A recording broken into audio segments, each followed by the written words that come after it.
السلام علیکم ورحمۃ اللہ وبرکاتہ۔ پیارے دوستو، ایک بہت ہی خوبصورت واقعہ آپ کے بارگاہ میں پیش کرتے ہیں۔ آپ سے گزارش ہے کہ ویڈیو میں آخر تک ضرور رہیں۔ دمشق کے ایک ریگستانی علاقے میں ایک بوڑھی عورت رہتی تھی جو کئی سالوں سے ایک گمبھیر بیماری سے جوجھ رہی تھی۔ بیماری نے اس کے شریر کو کمزور کر دیا تھا اور درد نے اس کی روح کو بھی تھکا دیا تھا۔ سبھی استانی حکیموں نے کوشش کی لیکن کوئی فائدہ نہیں ہوا۔ صرف ایک ہی حکیم تھا جو اس کا علاج کر سکتا تھا، لیکن وہ بغداد کے ایک مشہور شہر میں رہتا تھا۔ وہاں تک پہنچنا بہت مشکل تھا، خاص کر ایک بیمار اور غریب عورت کے لیے۔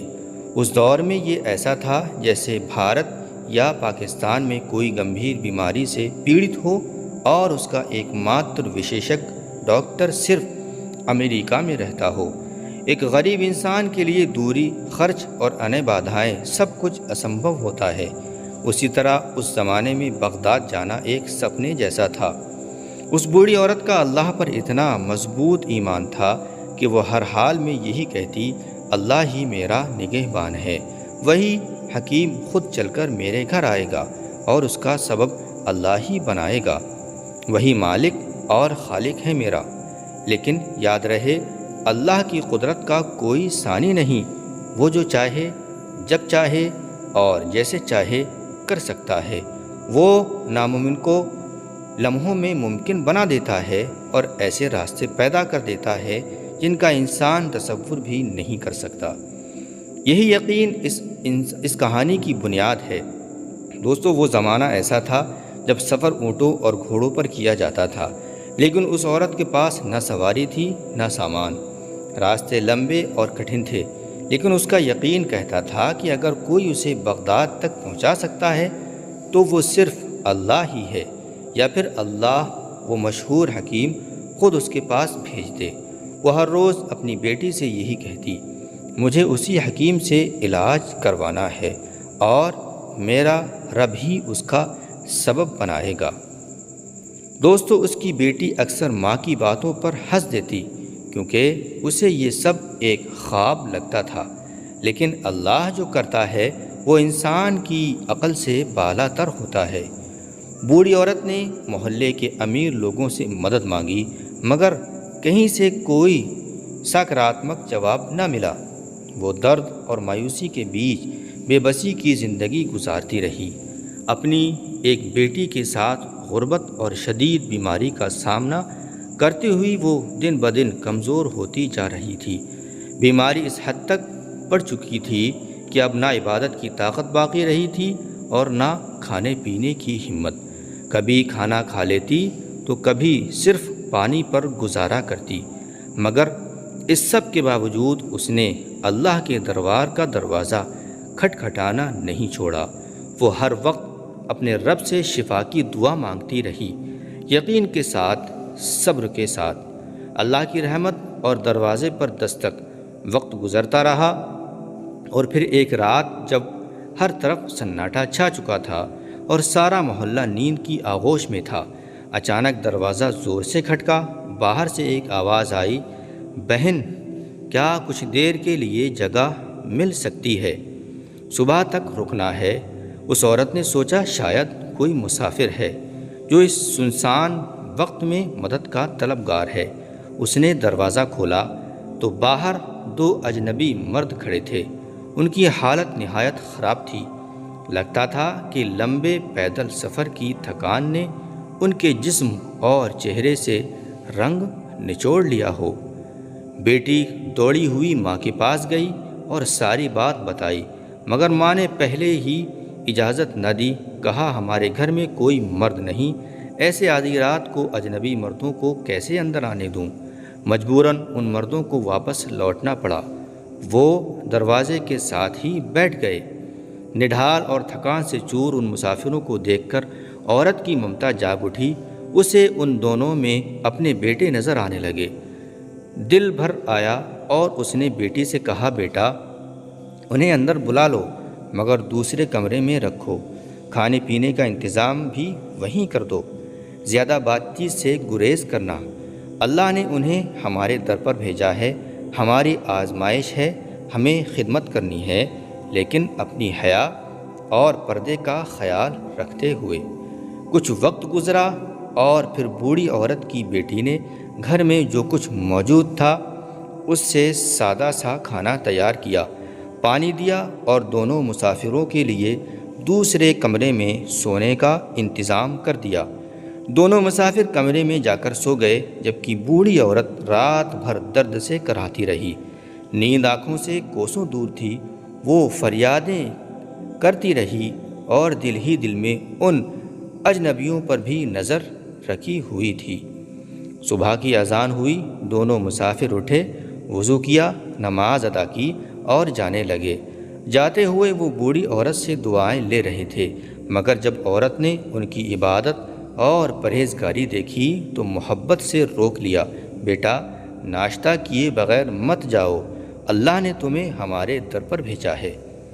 یہ سن کر دونوں آدمی رک گئے اور ان میں سے ایک نے نرمی سے پوچھا، اماں جی، آپ بیمار لگتی ہیں، کیا ہوا آپ کو؟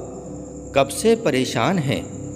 بوڑھی عورت نے دھیمے لہجے میں جواب دیا، بیٹا، یہ بیماری اللہ کی طرف سے ہے اور میں اس پر راضی ہوں۔ میرا نگہبان صرف میرا رب ہے۔ تقریباً 10 سال ہو گئے ہیں مجھے اس تکلیف میں جیتے ہوئے، لیکن آج تک مکمل علاج نہ کروا سکی۔ بیٹا، میرا نہ کوئی بیٹا ہے نہ بھائی، شوہر بھی 10 سال پہلے اللہ کو پیارے ہو گئے، بس میری ایک بیٹی ہے اور میرا اللہ ہے، وہی میرا سہارا ہے۔ بوڑھی عورت نے تھوڑا توقف کیا، تھوڑا ٹھہری، پھر تکلیف بھری آواز سے بولی، بیٹا، بغداد میں ایک بہت مشہور حکیم ہے، سنا ہے کہ اس کے علاج سے کئی لوگ اللہ کے حکم سے شفا پا چکے ہیں۔ میں نے بھی اس کا نام سنا ہے، دل میں امید ہے کہ شاید میری بیماری بھی ٹھیک ہو جائے، لیکن بیٹا، میں مجبور ہوں، اتنی دور جانے کی نہ سکت ہے اور نہ ہی کوئی وسائل۔ یہ سن کر دونوں مسافروں نے ایک دوسرے کو چونک کر دیکھا، جیسے وہ کچھ جانتے ہوں یا کسی حقیقت سے واقف ہوں۔ خاموشی سے عورت کی باتیں سنتے رہے۔ بوڑھی عورت نے آسمان کی طرف دیکھا اور ایک مدھر مسکراہٹ کے ساتھ بولی، بیٹا، میرا ایمان ہے کہ جس رب نے بیماری دی ہے وہی شفا بھی دے گا اور دوا بھی وہی بھیجے گا۔ بندہ تو بس کوشش کرتا ہے، اور جو میرے بس میں تھا وہ میں کر چکی، اب سب اس رب کریم کے سپرد ہے۔ دعا کی قبولیت اور اللہ کی رحمت۔ بالآخر ایک آدمی آگے بڑھا اور نرمی سے بولا، اماں جی، اگر میں یہ کہوں کہ اللہ نے آپ کی دعا قبول کر لی ہے تو آپ کو کیسا لگے گا؟ بوڑھی عورت نے حیرت سے اس کی طرف دیکھا اور دھیمی آواز میں کہا، کیا مطلب بیٹا؟ میں تو کچھ سمجھ نہیں پائی۔ اس نے مسکرا کر جواب دیا، یہ دوسرے صاحب یہی بغداد کے مشہور حکیم ہیں اور اللہ نے ہی ان کو آپ کے لیے یہاں بھیجا ہے۔ ہم دونوں ایک خاص جڑی بوٹی کی تلاش میں دمشق آئے تھے، گھوڑوں پر سفر کر رہے تھے۔ رات کو جب ٹھہرنے کا وقت آیا تو گھوڑے اچانک ڈر گئے اور ہمیں شہر سے بہت دور لے گئے۔ پھر راستے میں ہم دونوں نے گھوڑوں سے گر گئے اور ساری رات اندھیرے میں بھٹکتے رہے۔ بہت سفر کے بعد آپ کا گھر قریب لگا اور ہم یہاں آ گئے۔ اللہ کی مرضی سے ہم آپ کے پاس پہنچے ہیں، بس انشاءاللہ آپ کا علاج ہوگا۔ آپ بالکل فکر نہ کریں اماں جی، اللہ نے آپ کی فریاد سن لی ہے۔ یہ سب کچھ کسی معمولی اتفاق کا نتیجہ نہیں، کیونکہ نہ میں آپ سے واقف ہوں اور نہ آپ ہم سے، بلکہ یہ سب رب کی رحمت کا اشارہ ہے۔ لہٰذا دونوں مسافروں نے ناشتہ کر لیا، پھر بوڑھی عورت کا مکمل چیک اپ کر لیا اور پھر رخصت ہوتے وقت ان میں سے ایک نے کہا، اماں جی، فکر نہ کریں، آپ کا علاج اب یہیں گھر پر ہوگا۔ میں آپ کے بیٹے کو بھیجوں گا، اپنے بیٹے کو بھیجوں گا، وہ آپ کو دوا دے جائے گا۔ دوا بھی وہی لائے گا جو صرف ہمارے پاس ہی دستیاب ہے۔ یہاں تک کہ بوڑھی عورت کے علاج کا خرچہ بھی ڈاکٹر نے اپنے ذمے لے لیا۔ کچھ وقت گزرا، پھر واقعی ایک نوجوان لڑکا دوا لے کر آیا۔ وہ حکیم کا بیٹا تھا۔ دوا دینے کے بعد جب اس نوجوان نے بوڑھی عورت کی بیٹی کو دیکھا تو دل میں کچھ محسوس کیا۔ دراصل حکیم نے اسے دوا دینے کے ساتھ بیوی کے لیے لڑکی دیکھنے کے ارادے سے بھیجا تھا، کیونکہ حکیم نے اسی رات کو لڑکی کی خدمت اور مہمان نوازی دیکھی تو دل ہی میں بہو بنانے کی نیت کر لی۔ جب حکیم کے بیٹے نے لڑکی کو دیکھا تو اسے بھی پسند آ گئی۔ حیا اور غیرت کا زمانہ تھا۔ لڑکا چپ چاپ چلا گیا اور بوڑھی عورت کو صرف اتنا اشارہ دیا کہ آپ کی بیٹی مجھے پسند ہے، تاکہ وہ کسی اور کو ہاں نہ کر دے۔ بوڑھی عورت سے رشتہ طے پایا اور کچھ دن بعد اس نیک سیرت لڑکی کی شادی بغداد کے مشہور اور مالدار حکیم کے بیٹے سے ہو گئی۔ چند ہی دنوں کے علاج سے بوڑھی عورت بھی صحت یاب ہو گئی۔ اب وہ اپنی بیٹی کے ساتھ بغداد میں آرام اور سکون کی زندگی گزارنے لگی۔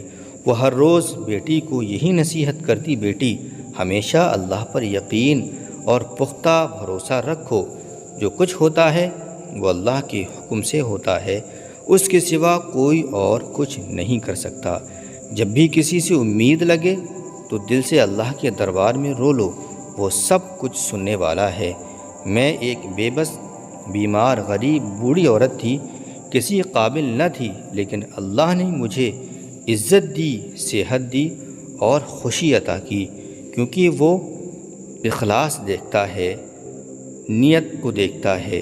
اس کہانی سے سبق، پیارے دوستو، اس کہانی سے ہمیں ایک اہم سبق یہ ملتا ہے کہ مشکل کوئی بھی ہو، دل سے اور اخلاص کے ساتھ صرف اللہ کو پکارو، وہی سننے والا ہے، وہی دیکھنے والا ہے، اور وہی ہے جو ہر مسئلے کا بہترین حل رکھتا ہے۔ اگر کبھی کوئی دعا قبول نہ ہو تو یہ مت سوچو کہ وہ رد ہو گئی، بلکہ اس میں یا تو ہمارا بھلا نہیں ہوتا یا ہمارے اخلاص میں کمی ہوتی ہے۔ یا اللہ اس سے بہتر وقت اور صورت کا انتظار کروا رہا ہوتا ہے۔ اور بچوں کے لیے ایک سنہری سبق یہ ہے، چاہے بیٹا ہو یا بیٹی، اگر والدین کی خدمت اور اطاعت دل سے کی جائے تو اللہ دنیا و آخرت میں ایسے انعامات دیتا ہے جو محض قابلیت سے حاصل نہیں ہوتے۔ والدین کی خدمت رب کو اتنی پسند ہے کہ وہ اس کے بدلے عزت، مرتبہ، سکون اور کامیابی عطا فرما دیا کرتا ہے۔ پر دوستو، امید کرتا ہوں کہ یہ خوبصورت واقعہ آپ کو ضرور پسند آئے گا، لہٰذا لائک کریں، شیئر کریں اور ہمارے چینل کو سبسکرائب بھی کریں تاکہ ایسی ہی خوبصورت واقعات آپ تک پہنچاتے رہیں۔ السلام علیکم، اللہ حافظ۔